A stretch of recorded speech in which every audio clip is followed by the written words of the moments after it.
Were you ever afraid? I was afraid when I wasn't on death row. Right. Explain.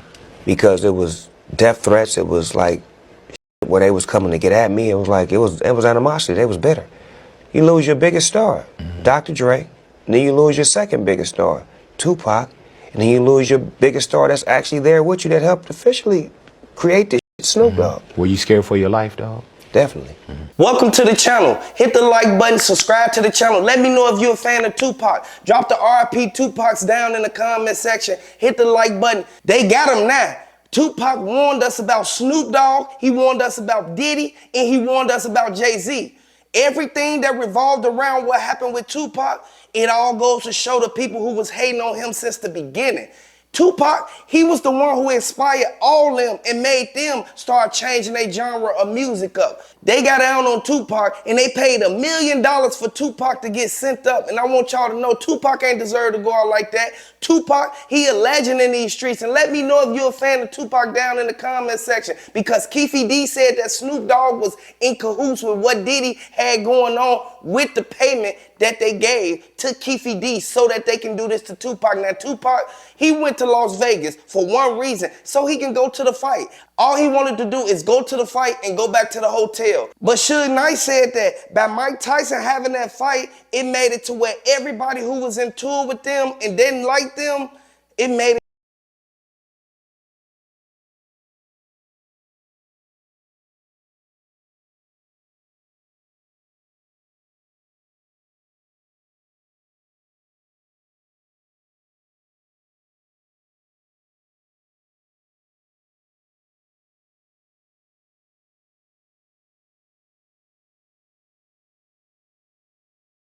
drop the RIP Kim Porters down in the comment section. Everybody who played a role in this, they going down. And the Fed said that Keefy D, Suge Knight, and Diddy, they said that all of them orchestrated everything that went down. And I want y'all to know, just because Suge Knight was in the car with him, Suge Knight was driving. If Tupac would have been in that driver's seat, he probably would have went the other way and got out of that jam and would have never even got in this situation at all. They pulled right up on the side of Tupac. As soon as they pulled up on the side of Tupac, Orlando Anderson asked Keefy D to hand him the gun. He hung out the window and started shooting at the car. And this was their biggest mistake because years later, what did Keefy D do? He started telling on everything. He kept making documentaries, and Greg Caden said that by him even making documentaries, that's liable evidence for them to even be able to come and pick him up from out of Las Vegas. He was going back and forth from LA to Las Vegas. They said that he had something to do with B.I.G. Everybody who sat there and saw these cases go unsolved for so many years, y'all know, we've been wanting answers for a long time. Tupac OG, she been trying to figure out who did this to Tupac. Diddy, he tried to hide everything. He tried to make it seem like he wasn't rocking with Snoop Dogg. Snoop Dogg been hating on Tupac since the beginning. When Snoop Dogg saw that Suge Knight was his bodyguard, he was his manager, and he was the person to protect him. Suge Knight, he told Snoop Dogg, don't bring none of your entourage with you. Don't bring nobody with you on this plane. Snoop Dogg took that as a threat. Greg Caden said that Snoop Dogg, he was on the plane. He had grabbed stuff so that he could try to protect himself. And everybody know for a fact how Suge Knight get down. Suge Knight pulled up on a lot of people. And there's a lot of people who don't like Suge Knight. But Suge Knight, he was the main one. He told everything, and everybody who was involved in it, they going down. I want y'all to hit the like button if y'all rocking with Tupac. Let me know if y'all think that this was a setup, because Tupac, Suge Knight, and Snoop Dogg, they were supposed to have been like this. Like at the end of the day, Death Row Records, it would have been better than it is now. It would have been something totally different. Everybody know for a fact that Tupac was the leader of the whole pack. Tupac had everybody trying to rap like him, and he made a big influence on the community. Hit the like button if you rocking with Tupac. Let me know if you think that Suge Knight, he not wrong for what he said about Snoop Dogg, because Snoop Dogg, he was on their team once upon a time, and then as soon as Suge Knight get locked up, what Snoop Dogg going to do? He went and bought Death Row so that he can have all his records and everything that Suge Knight was holding from him. And on death row sometimes? Never. You brag about all these phone calls recorded. You brag about how Snoop tell you and told you he's a part of the people who put bread to keep pot. That's why I say don't mention Tupac's name in none of your interviews because you with Snoop, who said he had something to do with it. So Snoop was involved in killing hip-hop's best all-time artist. You was involved. Suge Knight didn't want to release a lot of things that he was putting out there because he wanted Tupac to be at the top. Tupac ain't had no beef with Snoop Dogg. Tupac actually was rocking with Snoop Dogg since the beginning, but it goes to show how deep it cuts when you the top dog and everybody else coming up behind you. Man, R.I.P. to Tupac, man. Tupac, if he would have never went to Las Vegas for that fight, this would have never went down. This would have never even occurred under those circumstances. And everybody who played a role in it, even the people who gave $1 million to Keefe D so he can go out there and do that to Tupac, all of them going down, regardless of how they feel about it. It's coming out now. And the Fed said that they got a 99% conviction rate, and they going to get every last person. They not going to come back and get nobody when it first happened. They going to wait year after year, and they going to see what else you going to do and what other crimes you going to commit. This is why they came back to get Keefe D out of nowhere. He had undercovers pull up to his house and grab him, and he told everything in the car. I'll stand right here in front of the car. Yep. Nope, we're going to put it down. I know. Hang on. Put that down for a second, all right? You got nothing on you, right? Hooks. Okay.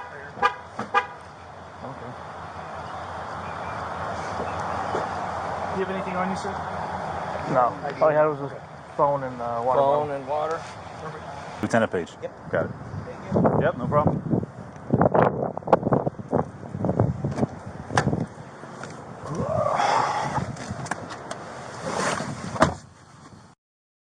So what they got you for, man? Biggest case in Las Vegas history. Oh, yeah? Yeah. Like recent? September the 7th, 1996. Oh, no. Wow. That's a long time. That's a long time away. You know what I'm talking about, Hmm? You know what I'm talking about? Yeah. Not a detective quite yet, but yeah. It's a long time away, man. What was that? 20-some years? No, more than that. Yeah. Sure took him a while, huh? Yeah. I ain't worried about it. I ain't. Well, I mean, that's what court's for, right?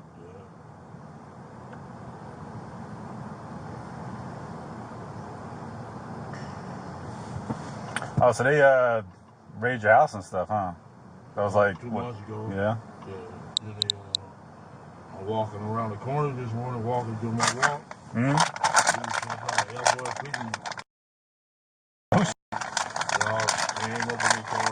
Wow.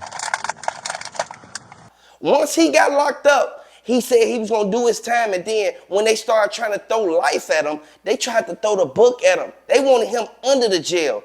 That's when he started telling on every single person who played a role in it, everybody who he gave the gun to, even Von Zip, who stole half of the money. And prosecutors say Davis incriminated himself in his 2019 memoir, Compton Street Legend, and in this on-camera interview. You said the shots came from the back. Who shot Tupac? The keeper for the code of the streets. It just came from the backseat, bro. Davis now says his previous admissions connected with the shooting were made under duress and for money, claiming he did not write his own memoir and was fed information by police. I shouldn't have said nothing. You know what I'm saying? I shouldn't have said nothing. And I'm innocent, man. Prosecutors declined to respond directly to Davis's new claims. They say their case is strong and they expect a conviction. And didn't even give Orlando Anderson nothing. And I want y'all to know, that's called a send-off, man. At the end of the day, we know for a fact how Keefe D get down. Keefe D, he from LA, but I rock with LA. At the end of the day, Tupac was rocking with LA. If Tupac was still in LA or if he was still in New York, this would have never even happened to him. And the Fed said that they gonna get Keefe D for what he did, regardless of who name he put in it. He shouldn't have never even said nobody else's name because he was the one that admitted it on the body cam when he was in the police car. He told everything and he let them know. He know exactly what they talking about, what happened to Tupac. The police act like they ain't even know what they was arresting him for because they can't release certain information until they get him down to the station. And that's when the prosecutors and the DA gonna come in the room and they gonna let you know everything that you being arrested for. Now, Keefe D thought he was just gonna bun out and get out real quick. He even had other people try to come up there and put 50,000 down. Whack 100 wanted to get him out. Whack 100 said that he wanted him to do multiple interviews explaining why he locked up and who did it. They wanted to get Diddy a long time ago, but Snoop Dogg, he should have never even been cool with Diddy and his name when it never got brought up in this. I would like to send my condolences out to Tupac family, and I would like to say, man, get well, everybody who's still mourning and grieving over Tupac, man, because Tupac was a legend. Tupac, he was the main one putting everybody up on game, and he was telling everybody, he was warning them about Snoop Dogg. He was warning them about Diddy and everybody else who came along behind them. Even Jay-Z wanted Tupac gone because with Tupac still around, what did Jay-Z do? Jay-Z couldn't really drop no hits. He dropped that 99 Problems and he dropped that The Black Album and he dropped that Best of Both Worlds with R. Kelly. But look what happened to R. Kelly. Like they wanted everybody gone so that nobody would know what they really did to the main star of the whole pack, Tupac. Tupac was the main one who was actually out there making good music. It ain't been no good music since Tupac been gone. And y'all know exactly how Diddy get down. Diddy don't care who he crossed. You see what he did to Cassie, Kim Porter, Al B. Sure, and what he did to Kid Cudi. Come on now, they came and tried to testify on that man, and they still end up giving him 4.5 years. Diddy'll be out. But Diddy, he'll never be the same. He had to sell half of his company and he had to sell a few of his cars so that he can be able to even pay them lawyers for this long amount of time. At the end of the day, Diddy bogus for what he did to Tupac. They gonna get him at the end of the day. Just because they ain't say nothing about it instantly when Keefe D got locked up. But Keefe D, he told everything. He even told them Diddy was the one that gave him the money. He even started crying on camera. Davis's arrest followed years of fan-driven theories that an intense rivalry between East Coast and West Coast rappers sparked the fatal attack on Shakur. And I'm being held against my will. I'm supposed to be out there enjoying my twilight. God got my back, and God will see me through this. And let everybody know he shouldn't be going down for this. He was in the car with them. What do they call that? The Fed said that they call that accessory to a. At the end of the day, you should have never even put yourself in that predicament. You told them that you gave him the gun.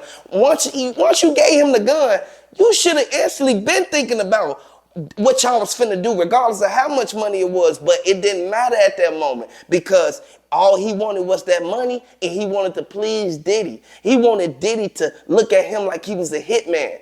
They said that Keefe D was there when B.I.G. got hit up. Gene Deal, he told it all. He told everything that went down. And he said Puff should have gotten that car, not B.I.G. At the end of the day, man, R.I.P. Kim Porter, R.I.P. Tupac, R.I.P. B.I.G., man, get well Cassie, get well Al B. Sure, and everybody else who was at them parties that Diddy kept throwing, making these people come, man, I would like to say get well to everybody who was involved in it because they didn't deserve to get did like that. Diddy has no remorse. He's a terrible human being. He bogus for what he did to these people, and he bogus for what he did to Tupac. Number one, he bogus for even going out there and paying that money to Keefe D and not look at Keefe D. Keefe D, he already old. Keefe D, he can't do no more time. Keefe D, he want to get out. He shouldn't have never gave him that gun though. He was with Von Zip and them and he knew exactly what Orlando was about to do. So he was more aware of everything that was finna transpire and he could have turned back at any time, but he didn't. Everybody know exactly how they got down, but look at the result of it. Hit the like button, subscribe to the channel. Let me know if you're a fan of Tupac. Let me know if you think that Snoop Dogg, bogus for what he did because by his name even getting mentioned in it, anything that got something to do with what Tupac had going on, knowing the history that they had and knowing that Suge Knight tried to do something to him, Man, we all know for a fact that he was gonna click up with Diddy at the end of the day. Hit the like button, subscribe to the channel.